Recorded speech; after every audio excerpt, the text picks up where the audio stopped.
Oke, selamat malam semuanya. Kita akan sama-sama untuk kuliah topik terakhir dari mata kuliah efek samping obat, ya.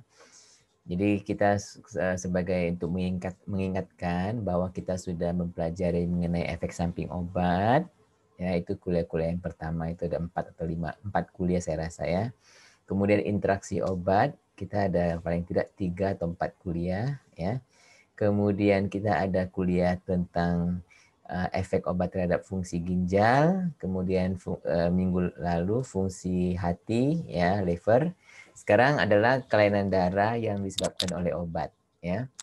Nah, ini cukup penting karena ini cukup sering terjadi ya, terutama pada obat-obat kanker ya. Nah, untuk obat-obat kelainan darah yang disebabkan oleh obat, ya contohnya adalah ini yang paling sering-sering ya, ini yang paling sering yaitu hemolitik anemia ya atau anemia hemolitik. Apa artinya? Artinya sel darahnya itu pecah ya, hemolitik. Yang kedua adalah trombositopenia ya, trombositopenia artinya kekurangan trombosit ya atau platelet ya. Kemudian neutropenia ya kekurangan neutrofil ya sel darah putih. Aplastik anemia ini bukan plastik ya tapi plastik artinya pertumbuhan ya. Jadi sel-sel darah itu tidak bertumbuh ya dan itu disebutnya anemia padahal dia bukan anemia aja ya. Dia juga sel-sel lainnya ya. Jadi sebenarnya ini istilah lainnya adalah pansitopenia ya. Kemudian ada sejenis lain yang tidak akan kita bicarakan pada malam ini, yaitu pure red cell aplasia. Ya, yang ini kita tidak bicarakan malam ini. Kita bicarakan empat besar ini. Ya.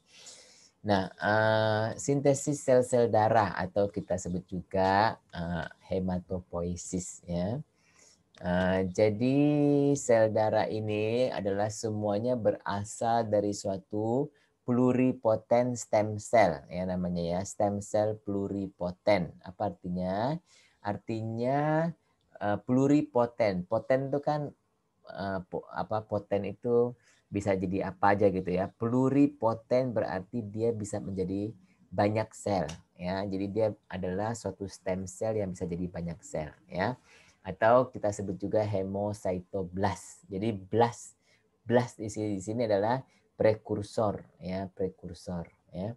Nah, di sini dia dapat berdiferensiasi ya menjadi proerythroblast. Jadi nantinya kalian sudah bisa menduga akan menjadi eritrosit ya.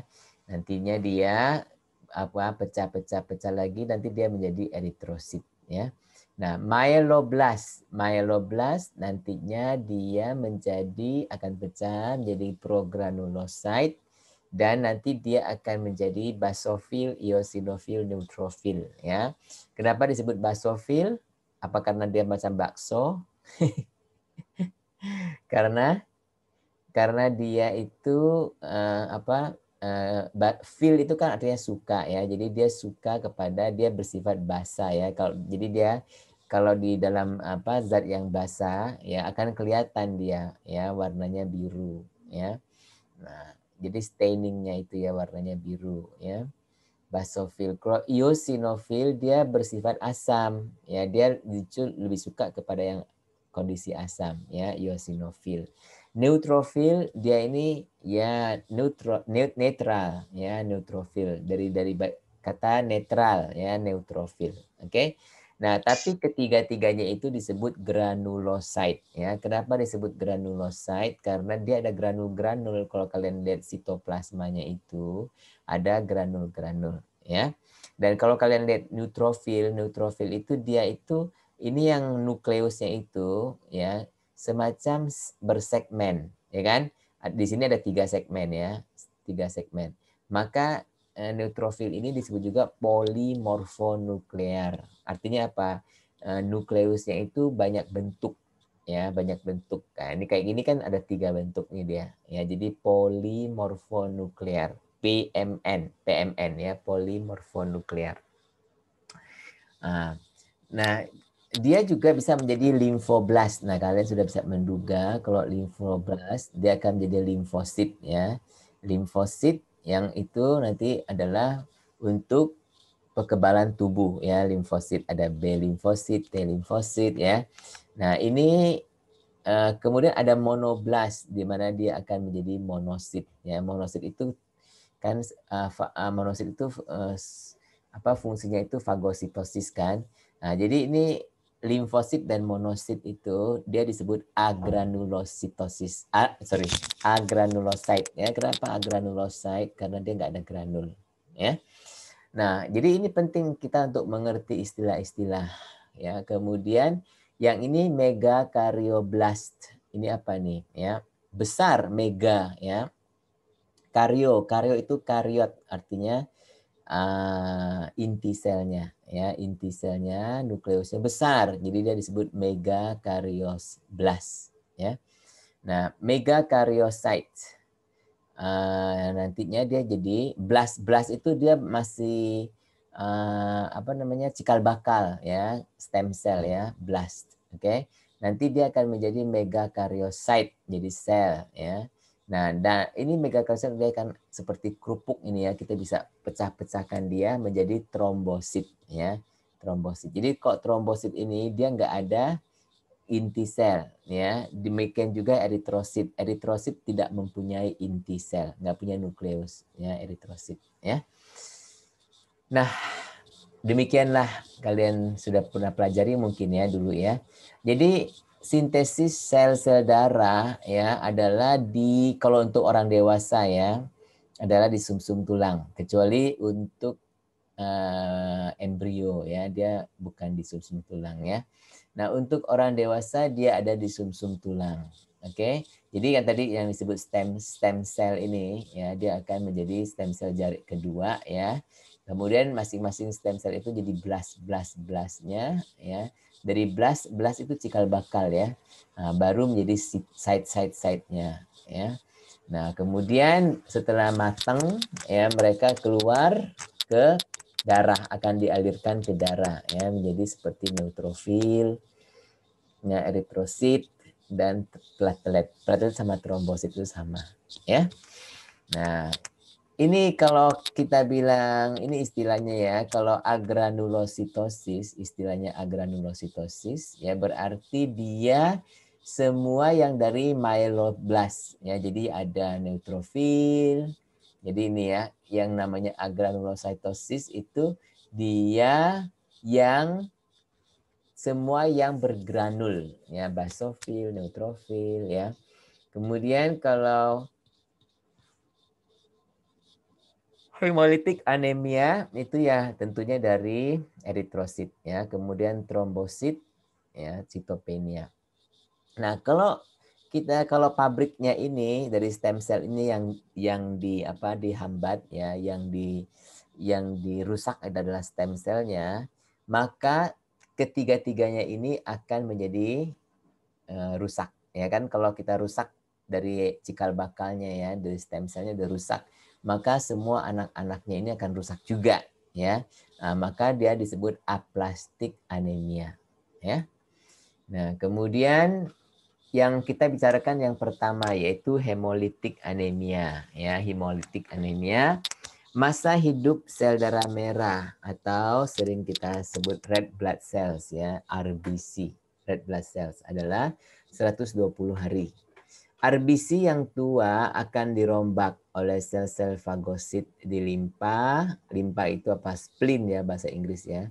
Dan liver. Oke. Obat dapat menyebabkan kerusakan RBC sebelum habis masa hidupnya. Ya, maka disebut hemolisis ya. Penyebabnya bisa imunologi ya, yaitu berhubungan dengan kekebalan tubuh ya, antigen, antibodi. Ya, dan juga karena metabolik. Oke. Kerusakan ini dapat terjadi di dalam peredaran darah ya, artinya terhadap sel darah merah yang ada dalam peredaran darah ya. Maka disebut intravaskular atau di luar peredaran darah. Artinya sel darah merah yang sudah mau dirombak ya, di mana di limpa atau di hepar ya. Nah, ini adalah ekstravaskular. Oke. Nah, gejala-gejalanya akan karena anemia ya, anemia, maka rasa lelah karena kurang oksigen kan. Rasa lelah, lesu. Lesu kenapa? Karena pucat. Pucat kenapa? Karena sel pembuluh darah itu kan kalau ada darah dia merah ya, pink kan. Nah, kalau dia kurang darah, nah dia jadi pucat ya. Dan napas berengah-engah karena apa? Kurang oksigen ya. HB biasanya rendah.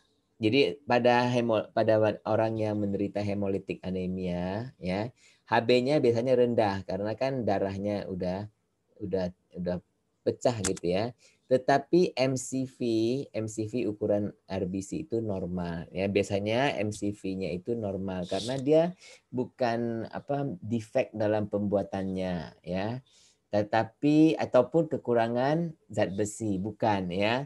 Tetapi karena dia terjadi sel darah merahnya ya terpecah ya. Nah, maka kadang dia disebut juga normocytic anemia. Normocytic anemia artinya ukurannya kalau dilihat di mikroskop ukurannya itu normal ya, normocytic. Oke. Nah, tadi kan disebut ada dua macam, yaitu satu yang imunologi ya, imunologik. Oke.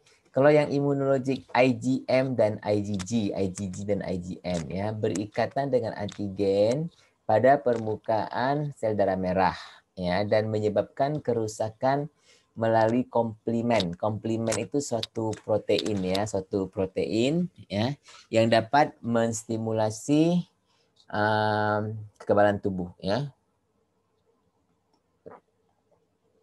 Dan juga sistem fagositik mononuklear.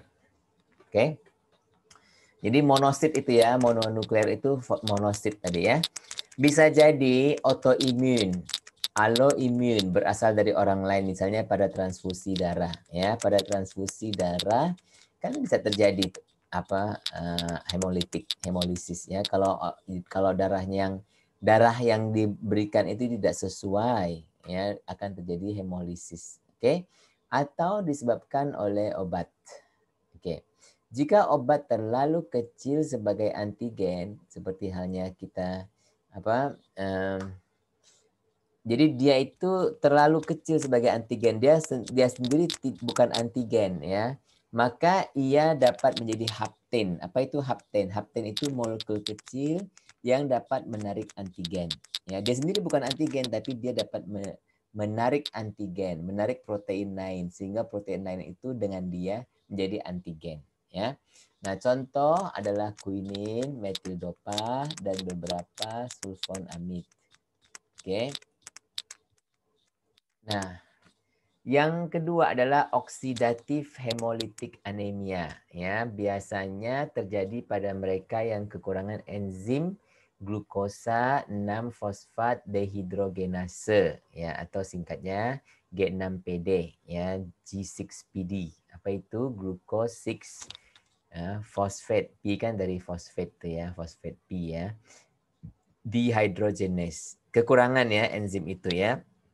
Ini adalah suatu kelainan genetik ya, Orang-orang yang menderita G6PD ini ya, defisiensi ini tidak dapat memproduksi NADPH ya dalam RBC-nya ya, dalam sel darah merahnya, sehingga glutathione tidak dapat direduksi yang diperlukan untuk mengikat peroksida dari RBC ya. Kalau tidak peroksida dapat mengoksidasi RBC ya. Jadi bahaya itu peroksida ya, harus diikat.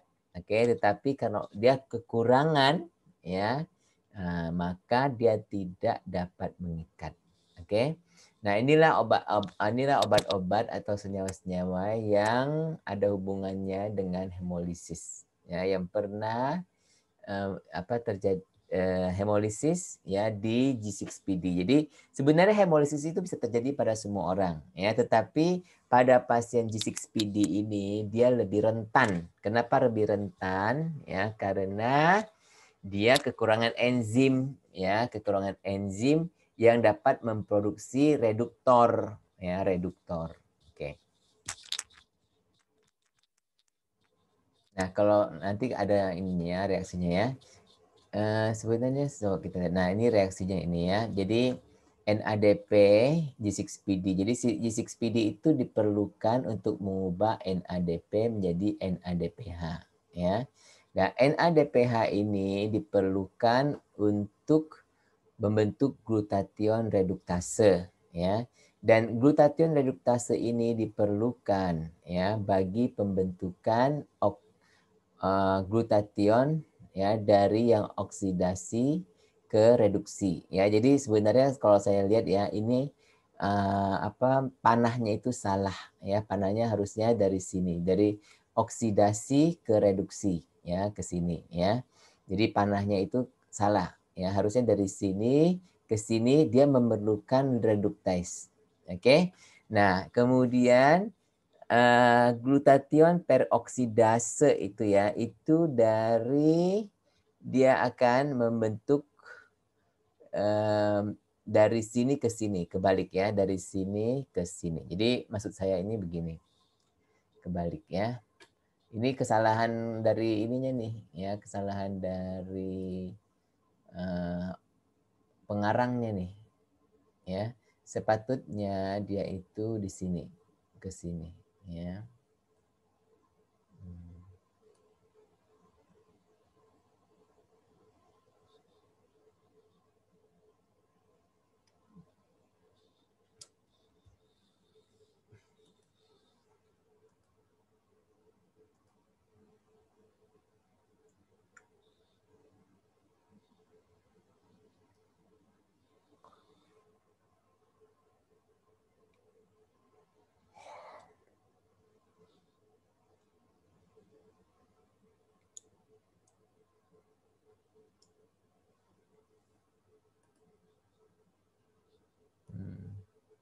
Nah, sebab sepatutnya dia begini ya, dia begini, dia dari sini ke sini sepatutnya ya.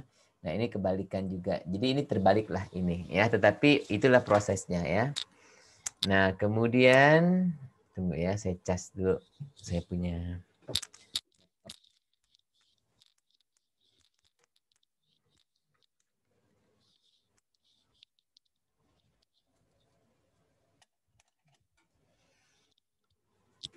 Nah, kemudian penata laksanaannya bagaimana? Hentikan penggunaan obat yang dapat menimbulkan alergi tersebut ya. Nah, pada kasus yang berat, bila hemoglobin sangat rendah, kurang dari 8 ya, maka transfusi darah mungkin diperlukan. Oke. Nah, untuk jenis imunologik yang tadi yang imunologi ya, bisa dipakai anti CD20 antibody monoklonal seperti rituximab atau imunoglobulin. Ya. Nah, contoh apa yang jenis kedua ya, yaitu megaloblastik anemia. Oke. Nah, kerusakan pada sintesis DNA dapat menghambat pembelahan RBC. Jadi kalian tahu kan, nah, suatu sel darah itu mau membelah ya, dan dia itu harus ada sintesis DNA-nya ya. Jadi kalau sintesis DNA terganggu, maka pembelahan sel pun akan terganggu ya. Dan sel kalau sel tidak dapat membelah, maka sel darah akan nampak lebih besar. Tetapi jumlahnya kurang ya. Jadi pada hasil lab Hb-nya adalah rendah tetapi MCV-nya itu tinggi ya, karena dia itu MCV itu mean corpuscle volume. Jadi volumenya tinggi. Oke. Nah, salah satu penyebabnya adalah kekurangan vitamin B12 atau asam folat ya, atau DAN ya. Pokoknya antara vitamin B12 dan asam folat. Oke. Obat-obat yang dapat menyebabkan kelainan ini adalah cotrimoxazole, methotrexate ya, dan 5-fluorouracil, hidroksiurea, phenytoin, tetrasiklin, colchicine ya. Tetrasiklin kok dua kali saya tulis tetrasiklin ya. Tetrasiklin, zidovudin. Nah, zidovudin ini sering juga ya, itu adalah obat-obat AIDS, obat AIDS ya. Nah, saya memberikan satu contoh yang methotrexate. Methotrexate atau MTX adalah obat anti metabolite yang digunakan sebagai obat kanker, rheumatoid arthritis, dan penyakit-penyakit autoimun lain. Nah, MTX ini menghambat enzim dihidrofolat reduktase ya, yang mengubah dihidrofolat menjadi tetrahidrofolat. Ya, jadi dia menghambat ini. Jadi kalau kalian lihat ini reaksi ini ya. Jadi dari asam folat dari makanan kita ini ya akan diubah menjadi dihidrofolat ya.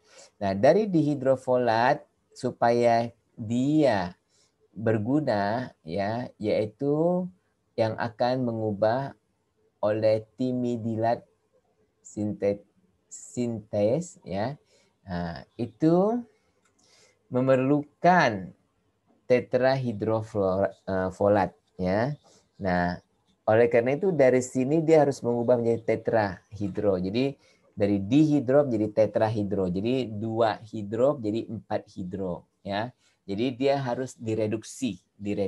Ya, jadi ada enzim yang namanya dihidrofolate reduktase ya, tetapi methotrexate ya, dia itu obat kanker kan, dia dapat menghambat ini enzim ini ya. Kalau dia hambat enzim ini berarti kurang terjadi tetrahidrofolat ya. Nah, pada overdosis MTX, kadang-kadang MTX itu kan diberikan juga pada anak-anak ya. Nah, seringkali perhitungan dosisnya itu jadi overdose. Ya, dapat diberikan asam folinat atau leukovorin. Jadi obat penawarnya itu adalah asam folinat ya. Senyawa asam folinat ini dia mirip dengan folat tetapi dia tidak sama, mirip tetapi tidak sama ya. Nah, bagusnya si asam folinat itu dia tidak memerlukan dihidrofolat reduktase untuk diubah menjadi tetrahidrofolat ya. Dia tidak perlu. Oke, dia tidak perlu ini. Tidak perlu lewat jalur ini. Ya, dia bisa ada jalur lain lagi. Oke. Nah, jenis yang ketiga. Bentar ya, saya nyalain AC sebentar.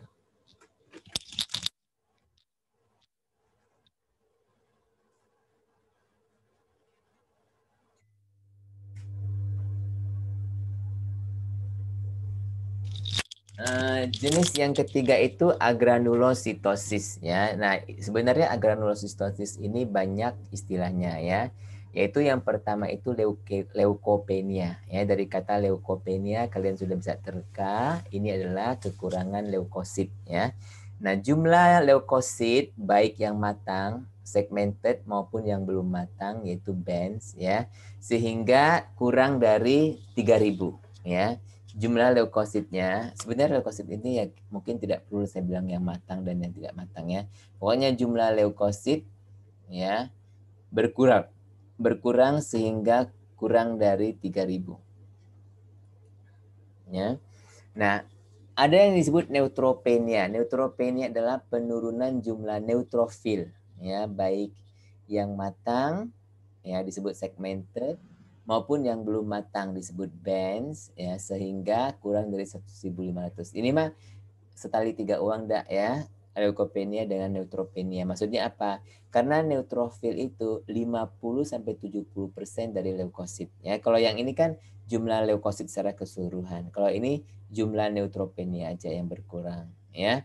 Tetapi dikatakan bahwa neutrofil itu pada orang normal itu 50-70% leukosit. Jadi kalau dia 3000 di sini 50% kan 1500 ya. Nah, agranulositosis lain lagi, yaitu penurunan jumlah sel-sel granulosit. Ya, jadi sel-sel granulosit itu kan kayak neutrofil, basofil, eosinofil ya, sehingga kurang dari 500. Jadi wah ini rendah sekali ya. Ini jadi kalau di antara 3 ini yang paling rendah, yang paling gawat adalah agranulositosis. Oke. Nah, neutrofil itu 50-70% dari leukosit. Ya, itu neutrofil. Nah, mekanismenya toksisitas langsung terhadap sel-sel pembentuk sel darah putih di sumsum tulang ya. Contohnya obat-obat kanker seperti cisplatin, methotrexate, ya paclitaxel dan lain-lain. Yang kedua adalah reaksi imunologi ya, menyebabkan kerusakan neutrofil dalam peredaran darah maupun kerusakan sel-sel pembentuknya di sumsum tulang. Jadi sel-sel pembentuknya itu yang blast tadi ya. Kalau dia sampai rusak blast tadi, dia juga akan rusak, akan menurunkan produksinya ya. Contohnya adalah penisilin. Oke. Nah, mekanisme ada 3 di sini ya. Nanti saya akan terjemahkan. Tadi saya nggak sempat, nanti saya terjemahkan di sini ya. Yaitu yang pertama adalah drug adsorption mechanism, mekanisme adsorpsi obat. Jadi kalian kalau lihat obat ini, dia terlekat di permukaan apa? Di permukaan dari sel darah. Di sini adalah sel darah putih ya. Nah, antibody are formed to the drug. Jadi yang ada begini nih ya, ada antibody terhadap ini molekul ini ya, obat ini, melekat di permukaan sel darah ya, dan antibody datang, wah ini ada ini nih, datang dia ya, dan terjadi lysis kan. Nah, antibody then attach to the complex and the cell toxicity occurs. Jadi kalau begitu ada antibody datang, dia ini bukannya sembuh tapi tambah gawat. Ya, kadang-kadang itu ya. Nah, kemudian mekanisme kedua yaitu innocent bystander mechanism. Kamu tahu apa itu innocent bystander? Ya, jadi bystander itu yang cuma berdiri aja di situ. Innocent itu sebenarnya nggak tahu apa-apa, ya. Nah, bagaimana maksudnya? Ya, the drug includes antibody formation. Oke, nah ini obat ini ya belum apa-apa dia sudah membentuk formasi kompleks. Complex formation. Jadi drug ya obat ini ya the drug induces antibody formation. Jadi tubuh akan membentuk antibody. Okay. Nah, antibody and drug form a complex in the serum and the complex non-specifically binds to the cell membrane. Jadi mereka ini menjadi satu kompleks ya antara si antibody dengan obat ya, dan mereka itu melekat di atas sel darah putih ini ya. Oke. Jadi begitu ada komplimen, mereka itu menarik komplimen ya. Jadi begitu ada komplimen datang, mereka bukannya wah senang nih ada komplimen datang nih ya, ya. Ada tamu nih, tapi komplimen ini bahaya ya. Dia menyebabkan ya semacam jarum ini ya.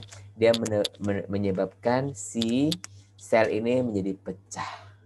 Ya, jadi ini tamu yang kurang ajar, ya kan, datang-datang menyebabkan sel itu pecah, ya. Nah, itu komplimen.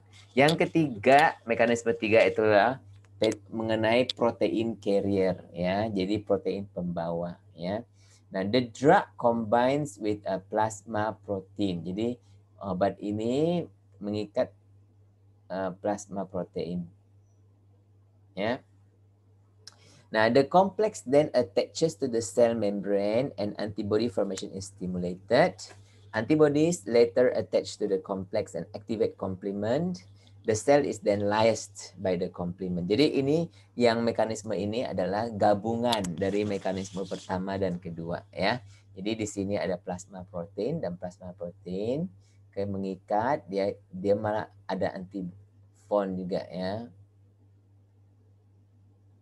Apa tadi aku bilang? Antibody ini ya, dia akhirnya kan sudah terbentuk antibody ya. Nah, nanti akan menarik komplimen lagi. Komplimen tadi itu loh, apa? Semacam yang tamu yang kurang ajar tadi ya. Dia bentuk komplimen, komplimen itu datang lagi ke sel ya. Akhirnya selnya itu terpecah ya, sel toxicity. Oke. Nah, gejala-gejala ini kan sel darah putih. Untuk sel darah putih kan tujuannya adalah perannya adalah untuk kekebalan tubuh ya. Jadi kalau kita kekurangan sel darah putih ya akan mudah mengalami infeksi, ya, sakit tenggorokan, batuk, demam dan lain-lain. Yang parah itu adalah neutropenic fever, ya, dapat disebabkan oleh bakteri, jamur maupun virus, ya. Nah, kalian pasti pernah dengar neutropenic fever. Ya, orang itu sakit panas, ya, dan dia itu neutropenic, artinya kurang sel darah putih, ya. Nah, penata laksanaannya kita perlu memonitor jumlah sel darah putih, ya, WBC, dan neutrofil, ya. Nah, sel darah putih itu banyak ininya, banyak apa komponen-komponennya, ya. Dan kalau kita cuman uji sel darah putih, nggak ada komponennya. Tapi kita harus bilang uji sel darah putih dengan differential counts, artinya menghitung komponen-komponen dalam sel darah putih. Nah, nantinya salah satu komponennya itu neutrofil, ya. Nah, memberikan obat dalam siklus, misalnya obat kanker kebanyakan diberikan dalam siklus setiap 14 sampai 21 hari. Jadi gini loh, kalau kalian lihat ya, orang kanker ini keluar menerima kemoterapi, dia itu misalnya minggu ini hari Senin dia menerima obat kanker kemo, ya. Nah, nanti dia lompat 2 atau 3 minggu lagi baru siklus kedua, ya. Nah, kadang-kadang dia 4 siklus, 6 siklus. Jadi setiap siklus itu ada 2 sampai 3 minggu. Kenapa 2 sampai 3 minggu? Karena masa hidup neutrofil itu sekitar 2 sampai 3 minggu, ya. Nah, dan kalau misalnya si neutrofil itu rendah, ya, udah ditunggu-tunggu nih, udah 2 minggu tapi tetap rendah, ya. Kalau dia neutrofil rendah, dia nggak bisa dikasih obatnya kan. Nah, maka dokter akan memberikan hormon yang merangsang produksi sel darah putih di sumsum tulang, ya, yaitu yang disebut granulocyte colony stimulating factor atau GCSF. GCSF, ya. Contohnya adalah filgrastim, ya, filgrastim, ya. Nah, nama patennya Neupogen. Yang tadi ini ketiga, ini keempat, ya. Jenis keempat nanti saya akan tambahkan nanti 4 sini, ya. Jadi jenis keempat adalah trombositopenia, ya. Trombositopenia adalah bila jumlah platelet atau trombosit, ya, kurang dari 100.000 sel per milimeter kubik, ya, atau lebih dari 50% dari jumlah baseline sebelumnya.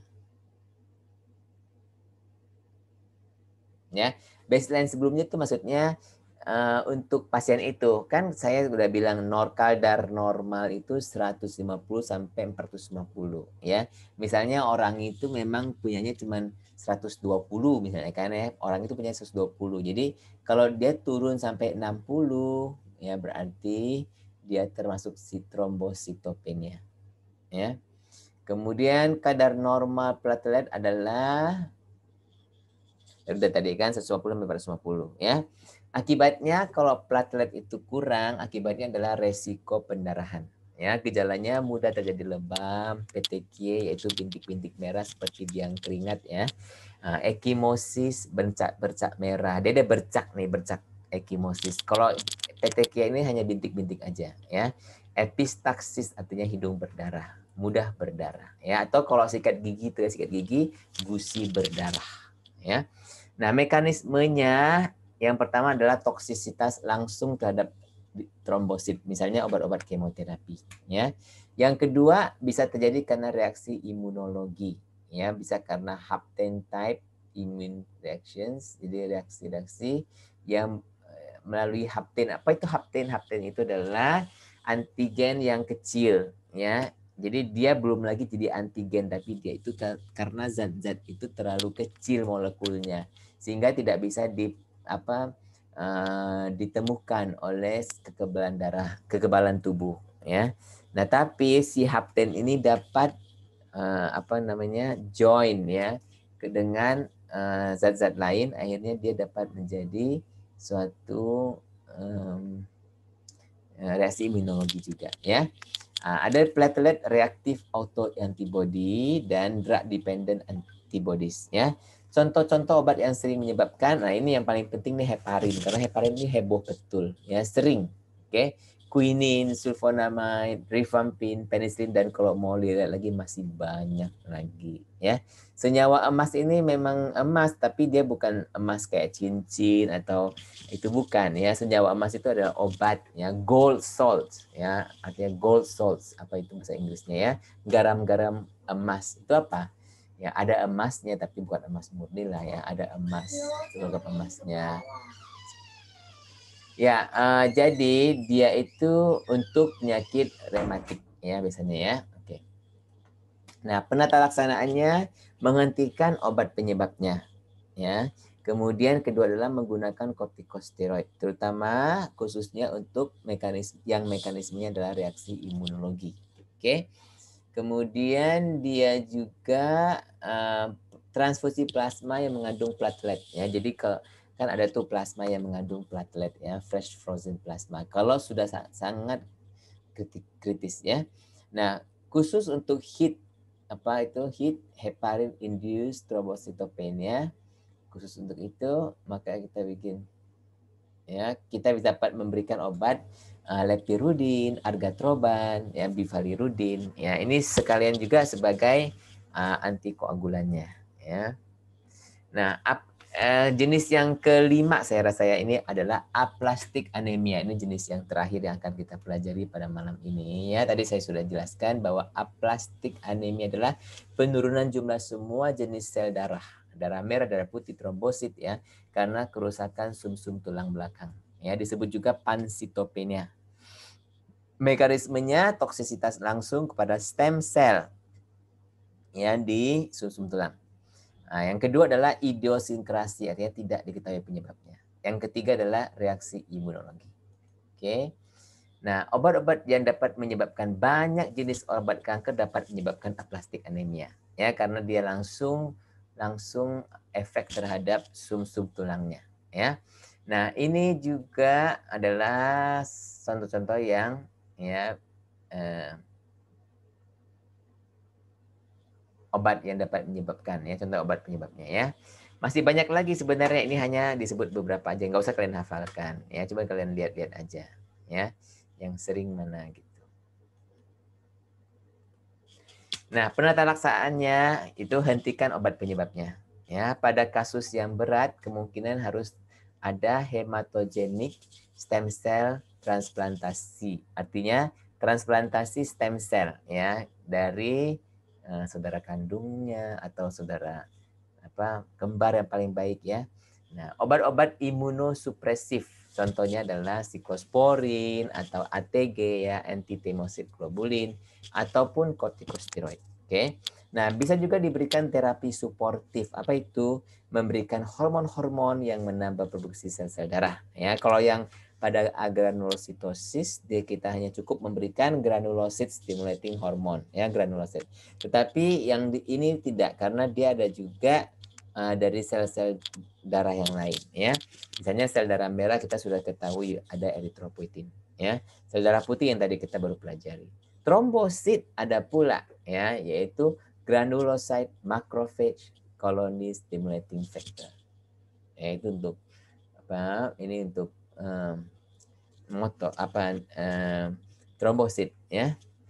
Nah, ini dulu deh, ya. Asal kalian tahu, ya, bahwa ini memang obat ini memang dapat menyebabkan kelainan darah, ya. Malah sering, ya, kalau itu obat kanker. Ada pertanyaan Mbak, ya, sampai di sini, ya? Belum, Pak. Belum, ya? Ya, kita stop record